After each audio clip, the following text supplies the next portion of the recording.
आम बायोफ्लक पद्धति रे माछ आ चुंगुड़ी चाष ओडिशा सरकार गोटे छोट स्कीम अच्छी से विषय आलोचना करवा। ए शतकड़ा 60 भाग पर्यंत सरकारी सहायता पाइबार सुजोग रही। 80,000 टंकार 3,60,000 पर्यंत सब्सिडी एथि मिल पार। ये सब्सिडी आपण मैंने किमिति पाइबे, आपण बैंक अकाउंट को पैसा किमिति जीवो ए आपण मैंने किपरि आवेदन करेंगे से विषय आज आम टिकी आलोचना करवा।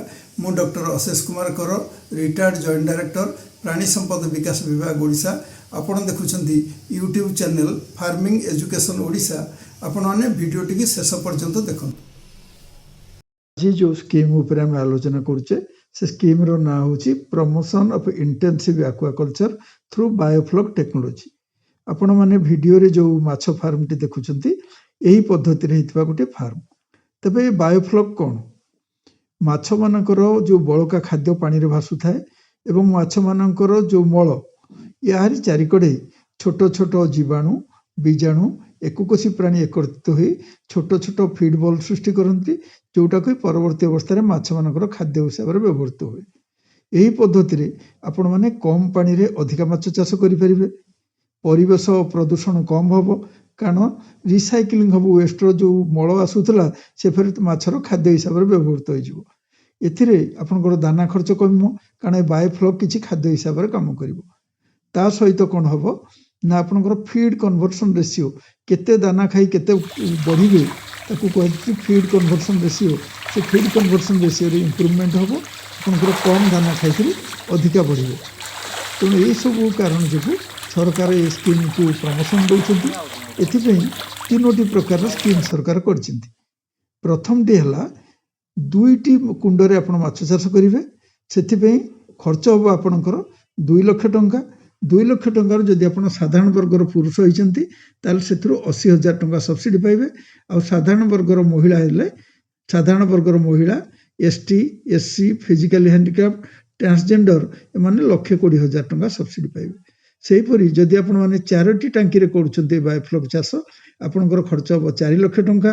ता देहरु 1,60,000 पाइबे साधारण वर्गर पुरुष आउ आदिवासी हरिजन आ सहित ट्रांसजेंडर फिजिकली हैंडिक्राफ्ट आ साधारण वर्गर महिला एमाने पाइबे 2,40,000 टंका। आपण चाहिले सर्वाधिक 6टी करि परिबे। 6टी टांकी रे खर्च हो आपनकर 6 लाख टंका। साधारण वर्गर पुरुष पाइबे 2,40,000 टंका आ साधारण वर्गर महिला transgender ST SC physical handicraft एमानक पे 3,60,000 टंका सब्सिडी सुविधा रही। योजनार सुजोग किए नहीं पारे एवं से कौन कौन शर्त अच्छी से विषय में आलोचना करवा। यही योजना अधीन कृषक बेसरकारी उद्योगी बेकार युवक युवती सहायता पाइपर। एथिपाई जी अप्लाई करिवो तार आवश्यक जमी थिबा आवश्यक। जमी जदि निजर नाही ताहेले से लीज जमी करि परिबे। लीज 5 वर्ष पे करिया पड़िबो। एथिपाई आपनकर दरकार गोटे वैध आधार कार्ड आ से लोक ओडिशार बासिंदा होइतबा जरूरी। ओडिशा रे तांको नारे गोटे बैंक अकाउंट थिबा मध्य दरकार। जो आधार कार्ड टी अछि सेटा मोबाइल सहित लिंक होइतबा दरकार। मोबाइल सहित जदि लिंक न होइतबो गोसुगम पोर्टल रे पंजीकरण होई परिबो नाही। आगुरु जो हिताधिकारी माने 6टी रु कम टांकी रे माछ चाष पे सुजोग पाइछंती से माने मध्य एथिरे सुजोग नै परिबे। ये योजना रे बेकार युवक युवती को अग्राधिकार दिया जिवो। अन्य माने मध्य पाइबे किंतु अग्राधिकार बेकार युवक युवती को एथिरे दिया जिवो। गुरु हमें आलोचना करिछे जे ए पद्धति रे हमें 2टी 4टी किंबा 6टी कुंड रे माछ चाष करि परिबा। ए कुंड इटा सीमेंट रो कुंड हबो। आउ सेथि पे केते खर्च हबो से विषय वर्तमान हमें आलोचना करिबा। जो कुंड आपण तैयारी करिवे इटा सीमेंट रो कुंड तार व्यास हम 4 मीटर गभीरता हम 1.3 मीटर। गोटे टांकी रे 15,000 लिटर रहिबो। ए भली आपन को 2टी टांकी करिवे। 2टी टांकी रे खर्च हो आपनकर 90,000 टंका। आपन गोटे बड़ टांकी जो 30,000 लिटर पानी धरला भली गोटे टांकी मध्य कर दे पारंती जोटा कि 90,000 रे करिले चलिबो। या ऊपरे गोटे जो छाई क्षेत्र करिवे जो बाउंस काठ आ जाली देकरी सेथि पे 50 वर्ग मीटर रो करिवे। ता पे खर्च रखाई 10,000 टंका। पानी पंप गोटे हाफ HP रो बा 1/2 हॉर्स पावर रो गोटे पानी पंप किनिमे सेथि पे रखाई 4,000 टंका। रिंग ब्लोअर किଣିବେ ଆପଣ, ନହେଲେ ହାଇ ପ୍ରେସର ପମ୍ପ 100ରୁ 120 ୱାଟ୍ର ଦୁଇଟି କିଣିବେ। ସେଥିପାଇଁ ଦାମ ରଖାଯାଇଛି 20,000 ଟଙ୍କା। ଓଜନ ମେସିନ୍ ପାଇଁ ରଖାଯାଇଛି 1,000 ଟଙ୍କା। ଏଥିପାଇଁ 24 ଘଣ୍ଟା ଇଲେକ୍ଟ୍ରିକ୍ ଦରକାର। ତେଣୁ ଯଦି ଆପଣଙ୍କର ଲାଇନ୍ ଯିବ ତା ପାଇଁ ଆପଣଙ୍କ ବ୍ୟାକଅପ୍ ବ୍ୟବସ୍ଥା ଦରକାର। ସେଥିପାଇଁ ଗୋଟେ UPS କିଣିବେ 1100 ଭୋଲ୍ଟ ଆମ୍ପିୟରର, କିମ୍ବା ପୋର୍ଟେବୁଲ ଜେନେରେଟର ସେଟ୍ କିଣିବେ 1 କିଲୋୱାଟ୍ର। ସେଥିପାଇଁ ରଖାଯାଇଛି 25,000 ଟଙ୍କା। ଇଏ ହେଉଛି ସ୍ଥାୟୀ ଖର୍ଚ୍ଚ। ଏଥିପାଇଁ 1.5 ଲକ୍ଷ ଟଙ୍କା ରଖାଯାଇଛି। ୟାକୁ ଛାଡ଼ିକିରି ଆପଣଙ୍କର ପୌନଃପୁନିକ ଖର୍ଚ୍ଚ ଯେଉଁଟା ପ୍ରତି ବ୍ୟାଚ୍ରେ ଆପଣଙ୍କର ଦରକାର ହେବ, ଜଳ ପରିଚାଳନା ଆଉ ପ୍ରୋବାୟୋଟିକ୍ସ, ଗୁଡ଼ ଏଭଳି ଜିନିଷ ଯେଉଁ ଆପଣ କିଣିବେ ତା ପାଇଁ ରଖାଯାଇଛି ଲମ୍ପସମ୍ 10,000 ଟଙ୍କା। ମାଛ ଜାଆଁଳ ଆପଣ କିଣିବେ ଏବଂ ତାର ପରିବହନ କରିବା ଆଣିବା ଯେଉଁ ଖର୍ଚ୍ଚ ତାକୁ ମିଶିକିରି ଏଥିରେ କ'ଣ କ'ଣ କିଣିପାରିବେ, ଟିଲାପିଆ, ପଙ୍ଗାସିୟସ୍, କ୍ୟାଟଫିସ୍, ଚୁଙ୍ଗୁଡ଼ି ଏ ଜାଆଁଳ କିଣିବେ। ସେ ଜାଆଁଳ ଗୋଟିକ ପାଇଁ ଫିଙ୍ଗରଲିଂ ଗୋଟିକୁ 5 ଟଙ୍କା ହିସାବରେ 1600 ଫିଙ୍ଗରଲିଂର ଦାମ ରଖାଯାଇଛି 8,000 ଟଙ୍କା। ମାଛ ପାଇଁ ଆପଣ ଯେଉଁ ଦାନା କିଣିବେ, ଦାନା କିଣିବା ପାଇଁ ରଖାଯାଇଛି କେଜି 36 ଟଙ୍କା ହିସାବରେ ରଖାଯାଇଛି 28,800 ଟଙ୍କା। ଆଉ ଅନ୍ୟାନ୍ୟ ଖର୍ଚ୍ଚ କ'ଣ ଆପଣ ଜରୁରୀକାଳୀନ ଦରକାର ପଡ଼ିପାରେ ତା ପାଇଁ ରଖାଯାଇଛି 3200 ଟଙ୍କା। ସମୁଦାୟ ଆପଣଙ୍କର ଯେଉଁ ପୌନଃପୁନିକ ଖର୍ଚ୍ଚ ବା ଅପରେସନାଲ ଏକ୍ସପେଣ୍ଡିଚର ତା ପାଇଁ ରଖାଯାଇଛି 50,000। ଆଗରୁ ଆପଣଙ୍କର ସ୍ଥାୟୀ ଖର୍ଚ୍ଚ ହେଇଥିଲା 1.5 ଲକ୍ଷ, ଆଉ ପୌନଃପୁନିକ ଖର୍ଚ୍ଚ ହେଲା 50,000, ମୋଟ ହେଲା 2 ଲକ୍ଷ। ଇଏ ହେଉଛି 2ଟି ଟାଙ୍କି ପାଇଁ। ସେଇଭଳି ଆପଣଙ୍କର ଯଦି 4ଟି ଟାଙ୍କି ପାଇଁ କରିବେ ଖର୍ଚ୍ଚ ହେବ 4 ଲକ୍ଷ, 6ଟି ଟାଙ୍କି ପାଇଁ କଲେ ଖର୍ଚ୍ଚ ହେବ 6 ଲକ୍ଷ। ସ୍କିମ୍ ପାଇଁ କ'ଣ କ'ଣ ଡକୁମେଣ୍ଟ ଦରକାର ପଡ଼ିବ ସେ ବିଷୟରେ ଆଲୋଚନା କରିବା। ପ୍ରଥମ ହେଉଛି ଆପଣଙ୍କର ଗୋଟିଏ ପାସପୋର୍ଟ ସାଇଜ୍ର ଫଟୋ। ଦ୍ୱିତୀୟରେ ଆପଣଙ୍କର ଦେବେ ଆଧାର କାର୍ଡ଼ର ଫଟୋକପି। ତୃତୀୟରେ ଆପଣଙ୍କର ଯେଉଁ ଜମିରେ ବାୟୋଫ୍ଲକ୍ ଫାର୍ମ କରିବେ ତାର ରେକର୍ଡ଼ ଅଫ୍ ରାଇଟ୍ ବା ପଟ୍ଟା ତାର ଫଟୋକପି ଦେବେ। ଚତୁର୍ଥରେ ଆପଣ ଯେଉଁ RI ଅଛନ୍ତି ବା ରାଜସ୍ୱ ଅଧିକାରୀ ତାଙ୍କଠୁ ଗୋଟେ ଜମିର ସ୍କେଚ୍ ମ୍ୟାପ୍ର ଫଟୋକପି ଆଣିଦେବେ। ଯଦି ଆପଣ କୌଣସି ସ୍ପେଶାଲ କାଟାଗୋରୀର ହେଇଥାନ୍ତି, ଯେପରିକି ST, SC, physically handicraft, transgender, ତାର ଫଟୋକପି ଦେବେ। ଯଦି ଆପଣଙ୍କର ଜମିଟା ଏକାଧିକ ଲୋକଙ୍କ ନାଁରେ ଥାଏ ତାହେଲେ ନିଜ ପରିବାରର, ତାହେଲେ ସେମାନେ ଯାଇକରି ଜଣେ କାର୍ଯ୍ୟନିର୍ବାହୀ ମାଜିଷ୍ଟ୍ରେଟଙ୍କ ନିକଟରେ ଗୋଟେ ସତ୍ୟପାଠ କରିବେ। ସେ ସତ୍ୟପାଠର କପି ମଧ୍ୟ ଦେବାକୁ ପଡ଼ିବ।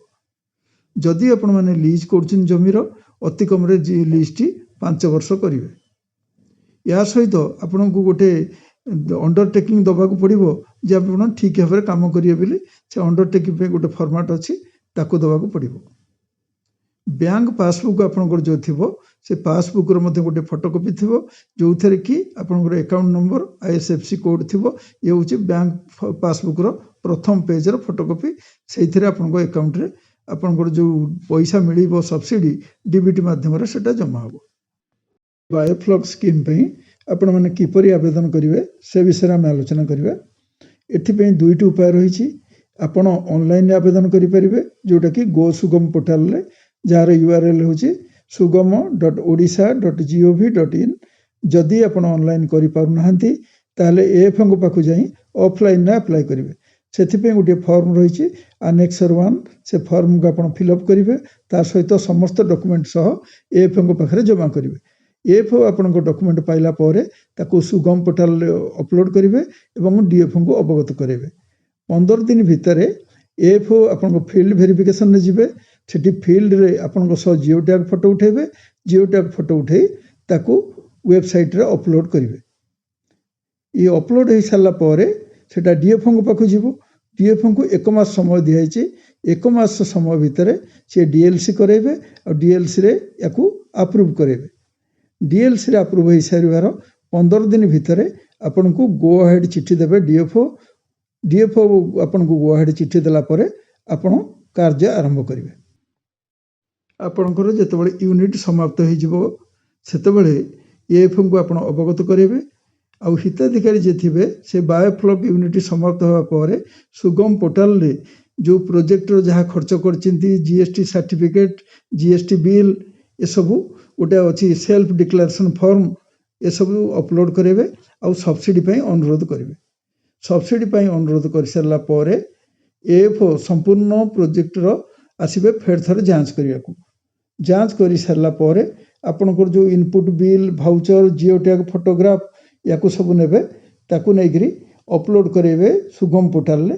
ଯେଉଁ ଜିଓ ଟ୍ୟାଗ୍ ଫଟୋ ଉଠାଇବେ ସେଥିରେ ଆପଣଙ୍କ ସହିତ ଯେଉଁ ପ୍ରୋଜେକ୍ଟ ହେଇଛି ସେ କ୍ଲିଅରଲି ଦେଖାଉଥିବା ଦରକାର।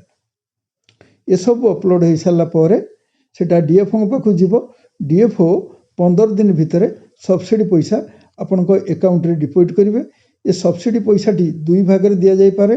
ପ୍ରଥମ ପର୍ଯ୍ୟାୟରେ 60 ଭାଗ ଯେଉଁଟା ଆପଣ କୁଣ୍ଡ ତିଆରି କରିସାରିଲା ପରେ ପାଇବେ, ଆଉ 40 ଭାଗ ପାଇବେ ଆପଣ ମାଛ ଛାଡ଼ି ସାରିଲା ପରେ। ଏଭଳି ଦୁଇ ପର୍ଯ୍ୟାୟରେ ଆପଣ ଟୋଟାଲ ସବସିଡ଼ି ପଇସା ଆକାଉଣ୍ଟରେ ଡିପୋଜିଟ୍ ହେବ। ଆପଣଙ୍କୁ ଯଦି ଏ ଭିଡ଼ିଓ ଭଲ ଲାଗିଲା ତାହେଲେ ଏ ଚ୍ୟାନେଲକୁ ସବସ୍କ୍ରାଇବ୍ କରନ୍ତୁ, ଭିଡ଼ିଓକୁ ଲାଇକ୍ କରନ୍ତୁ, ଆଉ ବେଲ୍ ଆଇକନ୍ କ୍ଲିକ୍ କରିବାକୁ ଭୁଲନ୍ତୁ ନାହିଁ।